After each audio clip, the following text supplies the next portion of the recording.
రేవంత్ కు సహాయ మంత్రిలా బండి సంజయ్ తీరు మారిందన్నారు కేటీఆర్. బీజేపీ రేవంత్ కు రక్షణ కవచంగా నిలుస్తోందన్నారు. అయితే కేటీఆర్ వ్యాఖ్యలకు కౌంటర్ ఇచ్చారు బండి సంజయ్. ఇవాళ బీజేపీ అనే పార్టీ కాంగ్రెస్ కు రక్షణ కవచంలాగా మారింది. ఇవాళ కేంద్ర సహాయ మంత్రులు ఒక ఆయన బండి సంజయ్ కుమార్ గారు, ఆయన కేంద్ర సహాయ మంత్రి కాదు, రేవంత్ రెడ్డి సహాయ మంత్రి. రేవంత్ రెడ్డికి ఎప్పుడు కష్టం వచ్చినా ముందు ఆయన మీద రెప్ప వాలకుండా, కష్టం వచ్చినా వెంటనే రక్షణ కవచంలాగా సహాయ మంత్రి కాపాడుకుంటా ఉన్నాడు. మేము రేవంత్ రెడ్డిని తిరిగితే, రేవంత్ రెడ్డి మీద విమర్శ చేస్తే బీజేపీ వాళ్ళకు రోషం వస్తున్నారు. నేను సవాల్ చేస్తున్నా, ఇలా చలో సంగారెడ్డి వేదికగా సవాల్ చేస్తున్నా.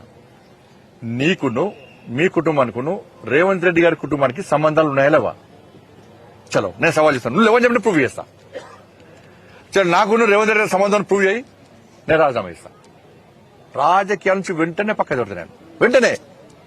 చలో నేను సవాల్ చేస్తున్నా, చలో నీకును నీ కుటుంబానికిను రేవంత్ రెడ్డి కుటుంబానికి సంబంధాలు ఉన్నాయి, వ్యాపార పరంగా కూడా సంబంధాలు ఉన్నాయి అని నేను ప్రూవ్ చేస్తా. నువ్వు రాజకీయాల నుంచి పక్కన జరుగుతావా చెప్పు.